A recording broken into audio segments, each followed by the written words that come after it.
their families, and therefore it is their hope. Mr. Chairman. Mr. Speaker. Honourable Paula Bennett. Mr. Chairman, I think it's appropriate just to answer a few things that are kind of going around at the moment, just so that we're sort of setting it straight.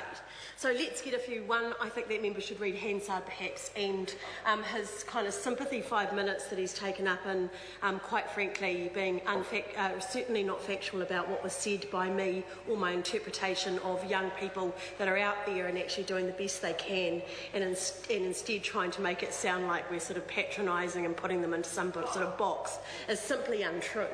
So to say that we want to stand up and wrap more support around them, that actually we recognise that in some cases school has not worked, and for all the best intentions of community and family and where they're living, what they're doing, they actually need a bit more support. For us to actually stand up as a government and say that we don't think that government is the solution, but what we can do is offer the right kind of resource and the right kind of funding to community organisations that are on the ground, that actually know these people, that actually know these youth, that can wrap around them. The member himself mentioned Strive. Well, Strive will be a vital part of the equation of making sure that these young people get the support that they need. Is this going to be, an easy process? This is complex. These are individuals, and instead of a program, which is what I have purposely not developed, as a program that, we sort of wrap around and step A leads to step B that leads to step C, what we have done instead is said these are the outcomes, and quite uncompromising about them, and let that be up for debate and let that be criticised or encouraged or supported as it is, but these are the outcomes we're going to do. What we're not going to do is tell the community and those organisations how to do it. So we try and set up the tools, we try and put the resources where we think we need them most, but actually give a degree of flexibility to organisations on the ground that know these young people so much better. Jan Logie, in her speech earlier, raised about those youth workers that are on the ground, that know these young people, that actually have got the practice behind them and recognised, as she said, a strength-based approach.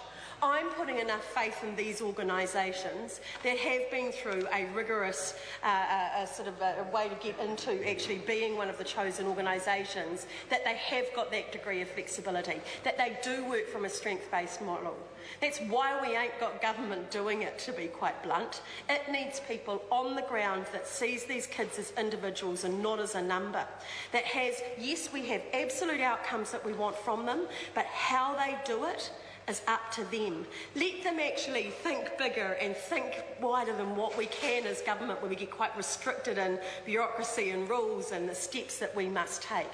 Let them pay for the bus for the kids extra. Let them feed them every day, because actually food is a motivator for young people to turn up and get there. Let them think outside the box and have the kind of innovation that, quite frankly, only community can have.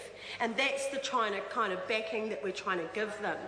We hear criticisms for how expensive this is. It is expensive, because once you start adding it up and recognising the cost that goes into paying those workers appropriately like they should be, so that they're actually rewarded for the professionals that they are, the qualifications they've got and what they've done, yes, that means actually putting a bit of money behind them and actually making sure that they can do it.